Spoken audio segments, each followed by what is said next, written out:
সীমান্তে নিরস্ত্র নাগরিকদের উপর গুলি চালানো, হত্যা, আহত বা মারধরের ঘটনা শূন্যে নামিয়ে আনতে যৌথ টহল বৃদ্ধি, গোয়েন্দা তথ্য আদান-প্রদানের সিদ্ধান্ত নিয়েছে ভারত ও বাংলাদেশের সীমান্তরক্ষী বাহিনী। নয়াদিল্লিতে বিজিবি বিএসএফ মহাপরিচালক পর্যায়ের 4 দিনের সীমান্ত সম্মেলন শেষে যৌথ বিবৃতিতে এই সিদ্ধান্তের কথা জানানো হয়। এছাড়া সীমান্তের 150 গজের মধ্যে কাঁটাতারের বেড়া ও স্থাপনা নির্মাণ বন্ধের সিদ্ধান্ত নেওয়া হয়। 17 থেকে 20 ফেব্রুয়ারি পর্যন্ত চলা এই 55তম সম্মেলনে বিজিবির 13 সদস্যের প্রতিনিধি দলের নেতৃত্ব দেন মহাপরিচালক মেজর জেনারেল মোহাম্মদ আশরাফুজ্জামান সিদ্দিকী।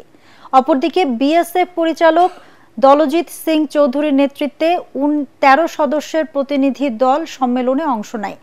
বিজিবির পক্ষ থেকে জানানো হয়েছে, বৈঠকে সীমান্তে শান্তি শৃঙ্খলা ও নিরাপত্তা নিশ্চিত করতে সমন্বিত সীমান্ত ব্যবস্থাপনা পরিকল্পনা কার্যকরভাবে বাস্তবায়নের উপর গুরুত্বারোপ করেন বিজিবি মহাপরিচালক।